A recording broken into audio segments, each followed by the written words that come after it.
लाखों लोगों के भरोसे का नाम रहा सहारा इंडिया अब एक बार फिर से सुर्खियों में है। लेकिन इस बार वजह है एम्प्लॉयज के पीएफ यानी प्रोविडेंट फंड का बकाया।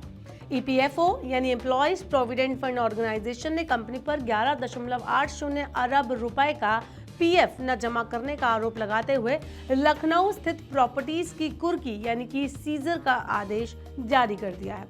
आपको बता दें कि ये पूरा मामला क्या है, आज हम इस वीडियो में उस पर ही बात करेंगे। Hello and welcome to money 9, मैं हूं मीनू शर्मा। तो पूरा मामला यह है कि 15 अक्टूबर को ईपीएफओ लखनऊ ऑफिस ने एक आदेश में कहा कि सहारा इंडिया ने अपने हजारों कर्मचारियों का प्रोविडेंट फंड जमा नहीं किया है। इस पर लगभग 11.80 अरब रुपए की वसूली की जाएगी। आदेश के मुताबिक अब सहारा इंडिया की लखनऊ स्थित प्रॉपर्टीज जैसे सहारा इंडिया भवन और इसके अलावा कपूरथला कॉम्प्लेक्स और अलीगंज प्रॉपर्टी को बेचा या गिरवी या ट्रांसफर नहीं किया जा सकता। ईपीएफओ ने साफ कहा है कि पीएफ का पैसा एम्प्लॉयज का अधिकार होता है, राइट होता है और इसे किसी भी दूसरी लायबिलिटी से पहले वसूल किया जाएगा। अगर सहारा की प्रॉपर्टी बेची जाती है तो सबसे पहले एम्प्लॉयज को उनका बकाया पीएफ दिया जाएगा, ना कि किसी बैंक या दूसरे क्रेडिटर को। अब जानते हैं कि क्या बोले सोर्सेस, वो भी जान लेते हैं। तो रिपोर्ट्स का कहना है कि ईपीएफओ ने एलजीए, नगर निगम और तहसील प्रशासन को भी आदेश भेज दिया है। अगर सहारा की किसी प्रॉपर्टी पर कोई ट्रांजैक्शन हो तो पहले एम्प्लॉयज का पीएफ रिकवर किया जाए। इससे अब रिकवरी का जो प्रोसेस है वो ऑफिशियली शुरू हो चुका है और ईपीएफओ आगे चलकर प्रॉपर्टी ऑक्शन या वैल्यूएशन के जरिए बकाया वसूलेगा।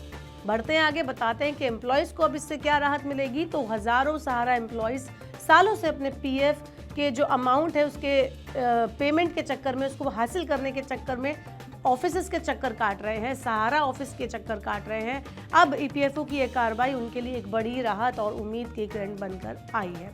लोगों का कहना है कि अगर सरकार सख्त कदम उठाएगी तो शायद उन्हें उनका हक मिल जाए।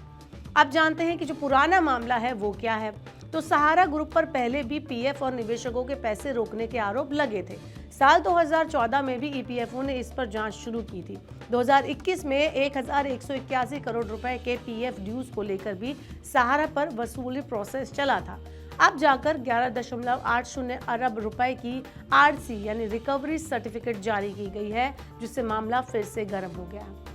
अब फ्यूचर एक्सपेक्ट क्या है, आगे क्या होने वाला है, चलिए वो भी समझ लेते हैं। तो ईपीएफओ अब बकाया पर ब्याज और पेनल्टी भी जोड़कर रिकवरी करेगा। अगर सहारा तय टाइम में भुगतान नहीं करता है तो प्रॉपर्टीज की नीलामी की जाएगी। इसके अलावा एम्प्लॉयज को उनके पीएफ क्लेम के प्रोसेस को ट्रैक करना होगा। चलिए अब जानते हैं कि एक्सपर्ट का व्यू क्या है। तो फाइनेंशियल एक्सपर्ट्स इस पूरे मामले पर कहते हैं कि ये कदम सिर्फ सहारा के खिलाफ नहीं बल्कि उन सभी कंपनियों के लिए एक स्ट्रॉन्ग सिग्नल है जो पीएफ नियमों को हल्के में लेते हैं। ईपीएफओ का ये एक्शन अब बाकी कंपनियों को भी ये सोचने पर मजबूर करेगा कि कर्मचारियों की हार्ड अर्न सैलरी से काटा गया पीएफ मजाक नहीं है। ओवरऑल कुल मिलाकर सहारा का नाम अब भी करोड़ों लोगों की यादों से जुड़ा हुआ है, लेकिन ये मामला दिखाता है कि कानून और भरोसे के बीच में फर्क सिर्फ टाइम का है। थोड़ा टाइम लगता है, लेकिन अगर सरकार सख्ती दिखाए तो फैसला भी जल्द से जल्द आता है, इम्प्लीमेंट होता है। अगर ईपीएफओ की ये रिकवरी सच में एम्प्लॉयज तक पहुंचती है तो ये जो स्टेप है सिर्फ एक लीगल एक्शन नहीं होगा, बल्कि ये कर्मचारियों के हक की जीत होगी और कॉर्पोरेट अकाउंटेबिलिटी की मिसाल बनेगा। आपका इस पूरे मामले पर क्या कहना है, कमेंट अस बिलो। ऐसी और वीडियोस के लिए देखते रहिए मनी 9 और सब्सक्राइब करें मनी 9 का यूट्यूब चैनल।